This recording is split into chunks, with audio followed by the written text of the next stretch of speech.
Some countries we have massive deficits with, or they have big surpluses with us.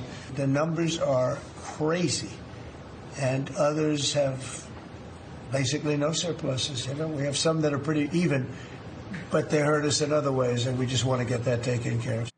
All right, I'm getting the sense that he is not a fan of trade deficits. Are you picking up on that? And we all know deficits in finance are bad. Surplus, that sounds very nice.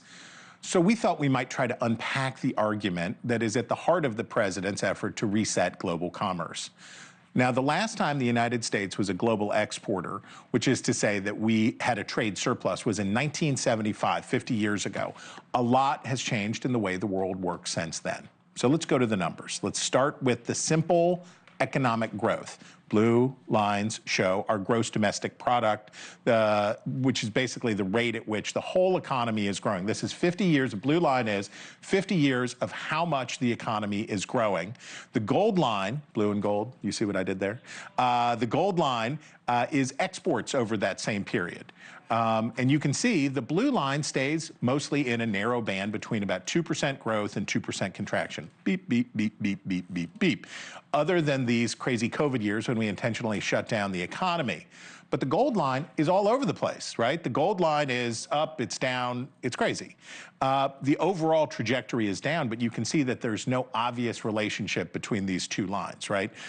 No obvious relationship between more exports and GDP growth. But what about employment and unemployment? In this chart, the blue line represents the share of American workers out of a job, and the gold line represents how much U.S. businesses are consuming and consumers are buying from overseas. Again, no correlation, or not much of one if there is one.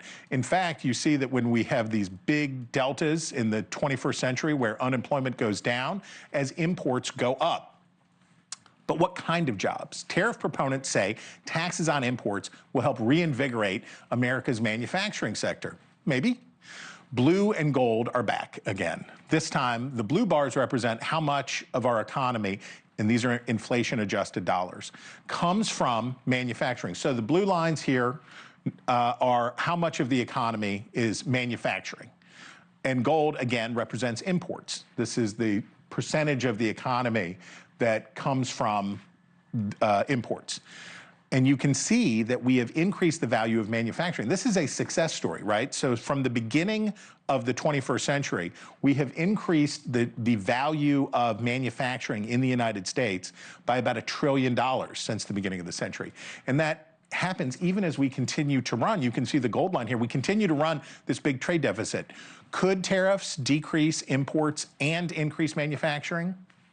Luckily, we've been running an experiment on that very question. In his first term, President Trump laid on some substantial new tariffs, many of which his successor, Joe Biden, kept in place. So what happened to trade in the Trump-Biden era?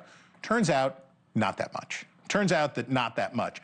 Other than this, again, you see the COVID slump here. The economy kept growing and people kept buying from overseas. None of this is to say that we know how a huge increase in tariffs would affect growth in manufacturing if they stay in place. But we do know that when it comes to figuring out what's working or isn't, the trade deficit is not the number to watch. But maybe the White House doesn't really care either. Listen to the president's top economic advisors talk about how these tariffs will lead to freer trade, which would certainly mean even bigger trade deficits. We saw the successful negotiating strategy that President Trump implemented a week ago today. It has brought more than 75 countries forward to negotiate. Many countries have offered path to actually getting to reasonable and fair trade for the benefit of the United States. Meanwhile, markets are celebrating, should be pretty happy about the outcome of the week.